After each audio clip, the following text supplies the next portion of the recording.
and welcome back to another one of my videos. If you're new here, my name is Holly and thank you so much for watching. Today I wanted to talk about the disappearance and murder of Rachel Betts, because I found it quite interesting. So without further ado, let's get into it. This case shook Australia to the core.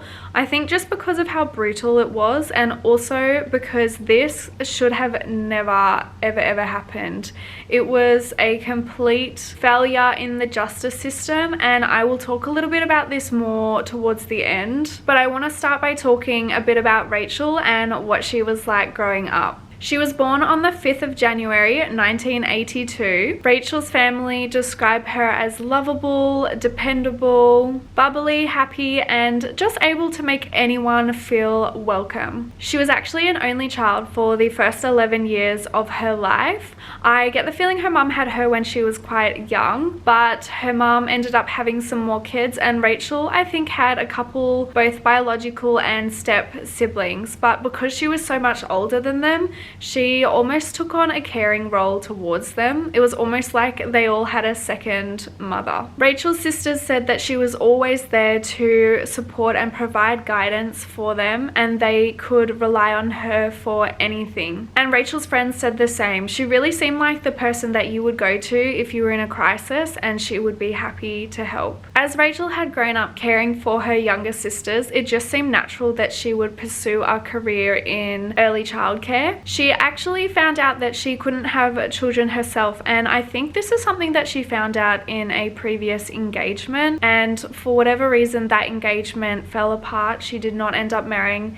the person she was engaged to, but it meant that she could focus more on her career. I think it gave her more of a drive to really provide wonderful care for children, because she realized she couldn't have any of her own, and so she still wanted to be able to provide care for children. And I think that is just such a nice reason to be wanting to be a carer for really young children. So at 27 years of age, she was fully qualified and practicing as an early learning teacher. She was actually also a fully qualified primary school teacher, but for whatever reason she chose to work with kids in preschool age rather than primary school age. Around the same time in 2008, two local teenagers, two girls, they were 15 and 13, met Rachel through a mutual friend as they were looking for someone to stay. I think their home life was pretty corrupt, and Rachel, being the person that she was, told them that they could come and stay with her whenever they wanted to. At first they didn't stay with her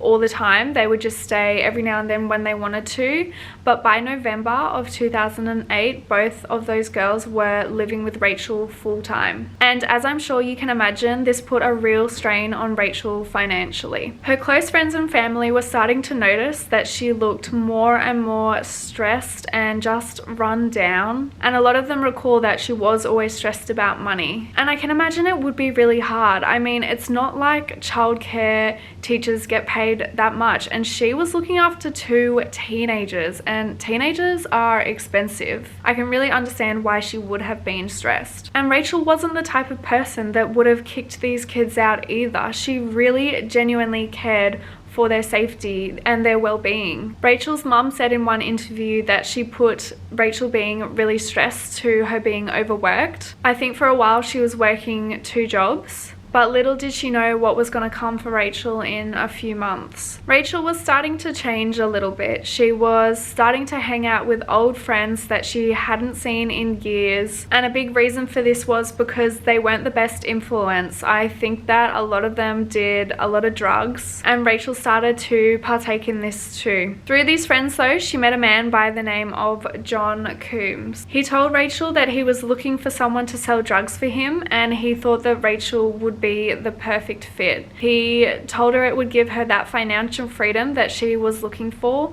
because he was well aware that she was looking after these two teenage girls and really stressed financially. He almost guilt-tripped her into it by saying that it was in their best interest for Rachel to be doing this, because this way she could be with them in the day and be out working at night. Personally, I don't think it's ever in your child's best interests to be selling drugs drugs. But I guess this just shows firstly how desperate Rachel probably was, and also how persuasive John was, because she did end up working for him. She started off selling and still working at the childcare centre, but by the beginning of 2009 she was selling enough that she quit her day job completely and was just selling. I guess that business was going really well for her in the drug department. The unfortunate thing though is that Rachel was also taking the drugs that she was selling. She was taking crystal meth, and because of this she started to develop severe symptoms of paranoia and delusions too, and she thought that people were constantly watching her house and following her wherever she went. On one occasion, she was even convinced that her food had been drugged and her and the two girls had actually been sexually assaulted, and the whole ordeal had been filmed. She told a few of her friends about this, and one of her friends went by the name David Gold, and he was pretty concerned. Him and his wife took Rachel and the two girls and he got the food tested, and he also took Rachel, and I think it was Rachel and the older girl, he took to a medical center to be examined, but it came back there was no trace of drugs in the food. There was no proof that the girls had been assaulted either, thankfully. And also Rachel's dad even went online to see if these videos Rachel had claimed had been filmed were online on sites that she said they were on, and he couldn't find anything either. Her family by this point were pretty suspicious of her. They were pretty sure she was taking drugs, and it was actually confirmed when she unfortunately collapsed at a friend's house. She was taken to hospital and examined, and they found that there was ice in her system. And at this point, Rachel actually went to the Northern Hospital for treatment for a drug-induced psychosis, and she was sober for a little while after this. But unfortunately, after a couple weeks, she just fell into those old habits again. Rachel had moved in with her mum, who was called Sandra Betts, after she came out of hospital, and she'd been there a few weeks when she decided to have a bit of a party. When Rachel's mum realized that there were drugs at the party, she asked everyone that was there to leave, including Rachel, because she could tell that Rachel was back on drugs again.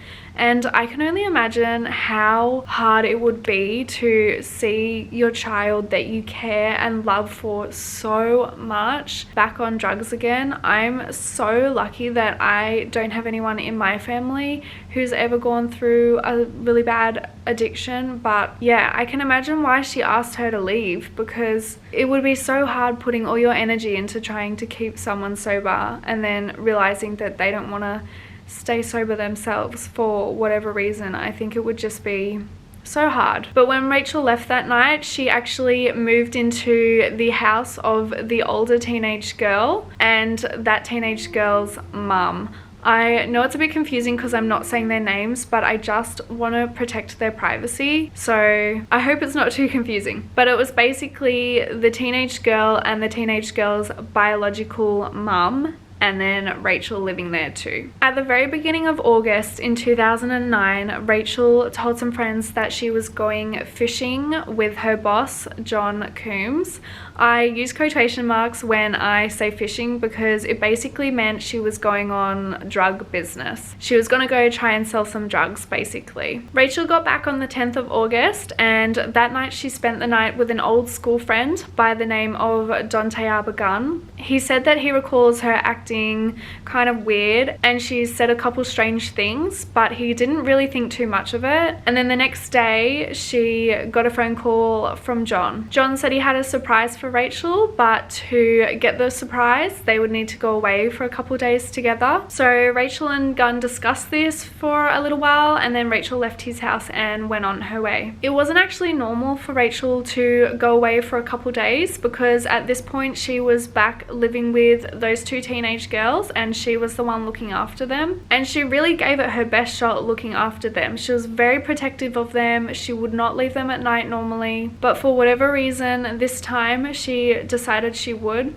She told the younger one that she was going fishing, and the younger one knew what that meant, and she told her she'd be back in 48 hours. Rachel met up with John Coombes and together they drove down to Phillip Island. They went to a friend's house where they were just drinking and smoking and chatting away. And at 7 p.m. that night, Rachel actually got a call from one of her longtime best friends by the name of Deanne. Deanne said when she spoke to Rachel that night, she thought Rachel was in pretty good spirits and she could hear people laughing and talking in the background. Little did Deanne know this would be the last time she ever spoke to her best friend Rachel. Fast forward a few days later to the 16th of August, and a severed leg had washed up on the shores of Phillip Island. And this was a whole leg. It had been severed at the hip joint, and forensics instantly suspected there'd been foul play, because no one loses a whole leg and doesn't report that or go to hospital. Detectives immediately set up a crime scene, and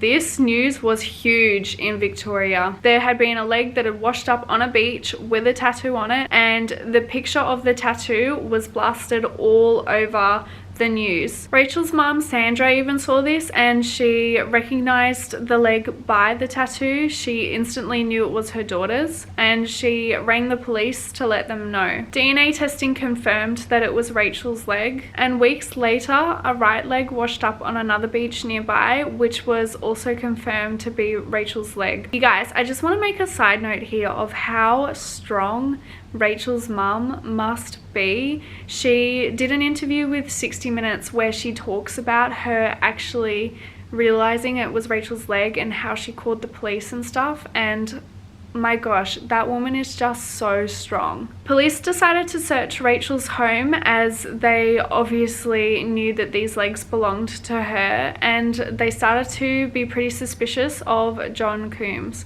They found diaries where she'd written drug equations, and she'd also written notes of how she was scared of JC and stuff like that. So they did a bit of digging on this guy, and they realized that he was her boss. When Coombes was questioned in late August, he had an alibi for that night. He said he'd been fixing up his friend Nicole Godfrey's car, and she confirmed this. So at first, police didn't know if this was gonna be their guy, but police actually looked into his phone records and where he was on that night, and they realized that his story didn't match what his phone records showed. So at that point, they were getting pretty sus. And just 3 months later, in November of 2009, John Coombes was arrested. He was actually arrested along with his partner, who was called Maureen Renwick. Nicole Godfrey was also arrested, and another gentleman by the name of Ryan Mishima. When John Coombes was arrested in November, he was put in a police car, and he confessed almost straight away. He said, "I killed her. She made me effing angry. She taunted me." And with a confession in hand, police knew they just needed to fit all the missing pieces of the puzzle together and formally charge him. Unfortunately, no one knows for sure, besides John I guess, what happened that night with Rachel and what led Coombes to murder her. But according to Coombes, this is what happened. So Coombes and Rachel drove together to Phillip Island on that night, and they first stopped at the house that Rachel was at when she had that phone call with Deanne at 7 p.m. I again couldn't work out whose house this was, but they stayed there for a couple hours with a group of people, and then Coombes and Rachel drove to Nicole Godfrey's house. They got there at around midnight, and according to Coombes, the three of them sat up together chatting and drinking coffee before Rachel said she was gonna go have a rest. It was then that Rachel called Coombes into the room to chat a bit more, and she disclosed that she had let the girls be sexually assaulted, and in return she got some cash for it. According to Coombes, she made a joke of this, saying the girls needed to earn their keep, and this is what made him really, really angry. He claims it made him so angry hearing Rachel say this that he put her in a sleeper hold and he strangled her. Coombes continued to describe to the police how he mutilated her body. He said that she deserved to die, she didn't deserve to leave this earth as a woman, and he stabbed her repeatedly. He also cut off her breasts and claimed that he dismembered her in the bathtub at Godfrey's house. He said at one point he went to lay down next to Godfrey because he needed a rest. And then the next morning he gave Rachel's overnight bag to Godfrey to dispose of, and he put Rachel in bin bags and took her down to the local pier. This pier is known as the New Haven Pier, and here is where he cut open the bin bags and put her body in the water. He said he also threw the tools he used to dismember her into the water here as well. As Nicole Godfrey was there the night of the murder, she was also required by police to make a statement, and her statement differs quite a bit to John's. She said that when Rachel and John got there, she was already in bed that night. She said she didn't get up to say hello to them or anything. She said she heard them, but she just stayed in bed. She said she then heard limbs popping, and she said at one point Coombs came in and asked her if she wanted to see a dissection, but she declined and didn't think much more of it. Police questioned the accuracy of Coombs' version of events. During a prison call to his partner, Maureen Renwick, it was noted that Coombs described the murder as a quick kill and needing to make something big smaller. I think it's pretty clear that John changes up his story to suit him however he wants it to, but we can only hope that this version of events is the most accurate one. It's definitely the one that the police and the courts chose to believe. But interestingly, there was no forensic evidence of Rachel's body in the bathtub that he claimed to have dismembered her in, although the bathtub did have evidence of being bleached. And I don't know if you guys know this, but if you use bleach on any surface, you can even get rid of evidence of blood and stuff like that too. Bleach is a really powerful chemical. John was convicted of the murder of Rachel in November of 2009, and it was at that time that police started going through his past more thoroughly, and they realized that this wasn't his first murder. This wasn't even his second murder. This was his third murder. This is what I'm talking about when I say this case should have never happened. John had previously been convicted of 2 murders, and he'd done it again. He'd been let out and done it again. I just can't believe that this happened. Let me talk a little bit about the 2 other gentlemen that John actually murdered. The first one happened in 1984. John was sentenced to life in prison for the murder of Henry Desmond Kells. It is believed that John went into his house and attacked him. There was evidence of a physical assault. John went to the kitchen and got a knife and mutilated him. He stabbed Henry multiple times and mutilated his genital area. And Coombs got life in prison for this, but he was let out after 11 years for good behavior. In 1998, John had only been out of prison for about a year when he was convicted of his second murder. This murder had actually happened before the first one, but it was only at this time that they had enough evidence to convict him of it. It was the murder of Michael Peter Spiriani, which had happened 9 months before Henry in 1984. Michael had believed he was selling a vehicle to Coombs, and for whatever reason, Coombs had convinced Michael to come on his boat with him, and they set out sailing together. It was uncovered later that Spiriani was dating a friend of Coombs, and for whatever reason Coombs did not approve of this relationship, and so he decided that the way to deal with this was to murder Spiriani. He stabbed him on the boat and then threw him overboard. Coombs actually ran over him with the propeller of the boat. He pulled him back up to stab him again and threw him into the water. The brutality in these murders is just so crazy. I can't believe that he did this twice. The second time he was sentenced to prison for 15 years and he got let off after 10 for good behavior. 10 years for a life, and the second life too. I just can't believe it. It makes me so upset. And he was released for that second murder in 2007, meaning that it was less than 2 years before he would go on to do the same thing to Rachel. During the pre-trial is when John introduced the story of Rachel setting up the girls to be sexually assaulted for money. Of course, both the teenagers were interviewed when he made these claims, and they both denied that this ever happened. They would only speak good things about Rachel, and they just said she would never do anything like that to them. I mean, it is so obvious how much Rachel cared for these girls.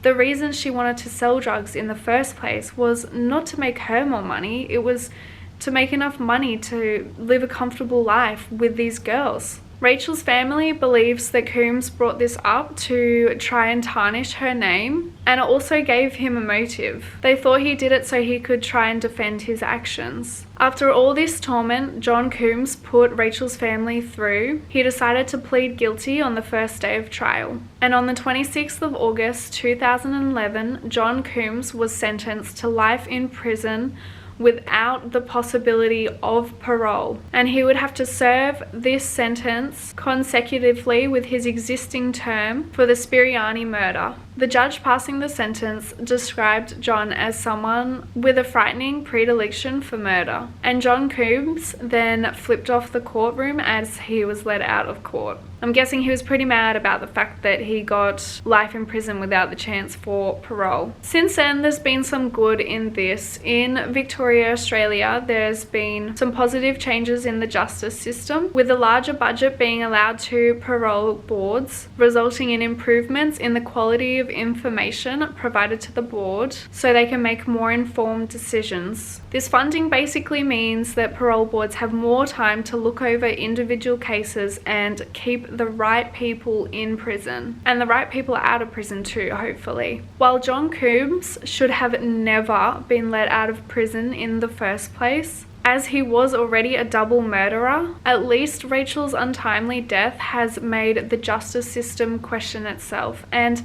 I think a lot of the time, as unfortunate as it is, it takes cases like this where something that should never have happened happens for the justice system to make changes. I can only hope that by these new rules being in, we will never see a case like Rachel's ever again. Through doing my research in this case, I really truly feel like Rachel was such a beautiful, kind human being, and I honestly can say that I do feel the loss that she isn't here anymore. I obviously never knew her when she was here, but by just hearing how her friends and family described her, I really think she was such a valuable, beautiful human being, and it's such a shame that she had to go so early. But this brings me to the end of this case. Like always, thank you so much for watching. I really hope I did a good job with this one. I feel like I did. I have a beautiful friend that helps me research these cases too, so shout out to you, Em. Thank you so much. And yeah, you guys, if you liked this video, please give it a like or subscribe if you want to see more videos like this. I am currently making a few more, so hopefully you guys will want to stick around for those. But that basically brings me to the end of this video. Bye, you guys.